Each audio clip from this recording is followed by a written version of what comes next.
বাংলাদেশকে করিডোর হিসাবে ব্যবহারের অনুমতি দেওয়ার ব্যাপারে অন্তর্বর্তীকালীন সরকার নাকি নীতিগতভাবে সিদ্ধান্ত নিয়েছে। বিদেশিদের স্বার্থ রক্ষার স্বার্থে নয়, অন্তর্বর্তীকালীন সরকারকে সবার আগে দেশের জনগণের স্বার্থ নিশ্চিত করতে হবে।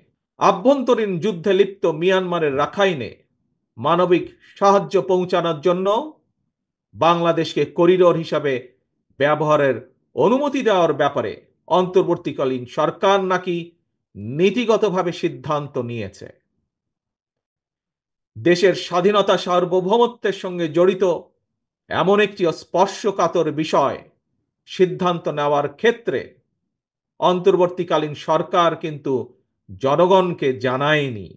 এমনকি জনগণের প্রতিনিধিত্বকারী রাজনৈতিক দলগুলোর সঙ্গেও কোনোই আলোচনা করার প্রয়োজন বোধ করেনি।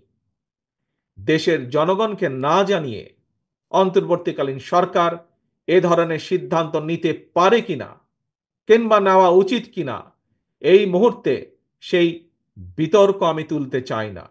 তবে দেশের স্বাধীনতা প্রিয় জনগণ মনে করে করিডোর দেওয়া না দেওয়ার বিষয় সিদ্ধান্ত আসতে হবে জনগণের কাছ থেকে।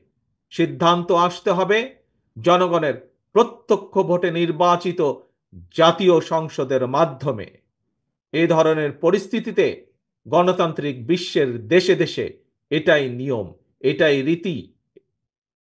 আমাদের বক্তব্য স্পষ্ট, বিদেশিদের স্বার্থ রক্ষার স্বার্থে নয়, অন্তর্বর্তীকালীন সরকারকে সবার আগে দেশের জনগণের স্বার্থ নিশ্চিত করতে হবে। কারণ মিয়ানমার, ভারত, পাকিস্তান কিংবা অন্য কোনো দেশ নয়, সবার আগে বাংলাদেশ। এটিই হতে